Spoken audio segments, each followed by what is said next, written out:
Why no mini systems? That's a good question. This one is a little unusual. Most of the questions that I get come to us through the Ask Paul from our website, psaudio.com. You go to psaudio.com, you find the Ask Paul section, and you type your question out.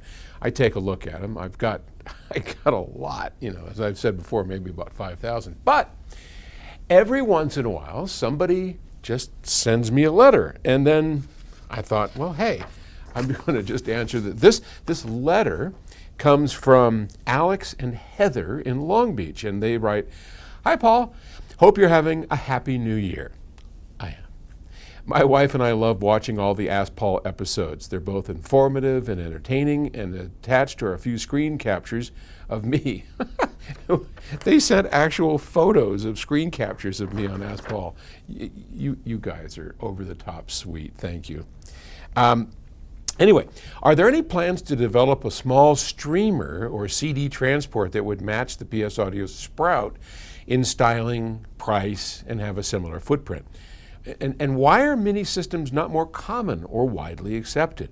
Why make products bigger when smaller versions work just fine? There's an example, right? Look at that beast. I'm a fan of mini systems, and I think they're a great place to start for those new to the hi-fi hobby. I wish you, Terry, Scott, and the rest of the PS Audio family continued success and a great 2020. Alex and Heather in Long Beach. P.S. My wife would like to see more episodes about the new location, and we heard there's an episode with a cat. I ain't got no cat. Terry and I used to have 5 cats. If you have ever read the book, 99% True, which, here's a plug, available on Amazon, you'll know that Terry and I used to have 5 cats, and there's a good bit of history behind those cats that you might find. It's actually pretty funny. You might find interesting. Okay, so here's Sprout, and this, we sell so many Sprouts. I mean, it's amazing. I don't know how many. 10, 20 a day, and it's a great product. It's simple. You've got a headphone jack in the front. You've got the place to select your inputs and a volume control. And then on the back, you've got the outputs that go to your speakers, 100 watts per channel. You've got a DAC built in and a streamer. I mean, Sprout is amazing. Every person that gets one of these writes a little review for us. Well, not every person, but a lot of people do. Tom Teal, the brother of, what was his, oh gosh, here I've already forgotten Tom's name. Oh, that's terrible. Well, I'm getting old, but Teal loudspeakers. And he just got a Sprout, and he wrote back and he says, this little box has no right being this good. And he's right. It really doesn't. It's an amazing piece, and it's tiny. But while we sell a bunch of Sprouts, and while we don't have any current plans to make more small products like this, that doesn't say that in the future we won't. Not at all.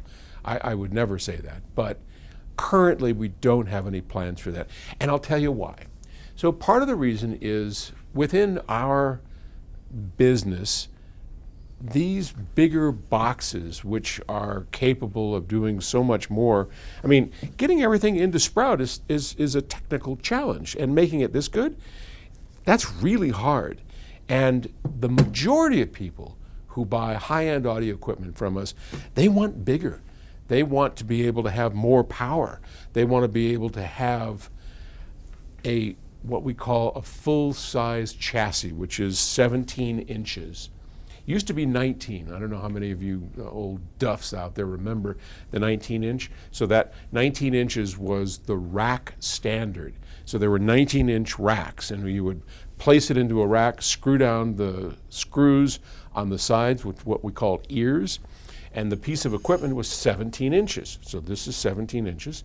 And then you would put a faceplate on it, that had ears and then little holes to the side that could go into that rack. But nobody uses a rack anymore. So we got rid of that, went to the bigger chassis. And in fact, we did the opposite. For those of you that might remember the Gainsell series, those were half-size chassis. And we sold lots of them. But at the end of the day, the feedback we got from customers, we would rather have a full-size chassis. So we do it for two reasons. That's pretty much what people are asking us for. And it's a lot easier to build more stuff into bigger chassis. It's a lot less of a technical challenge to keep the noise levels down, to do all that. This sucker took 1.5 years to design. I mean, Sprout, yeah, it's tough. So building things in these little chassis is difficult. Okay, well, anyway, thank you for writing. I truly appreciate it. I'll talk to you all tomorrow. Have a good evening or day, whatever. See you later.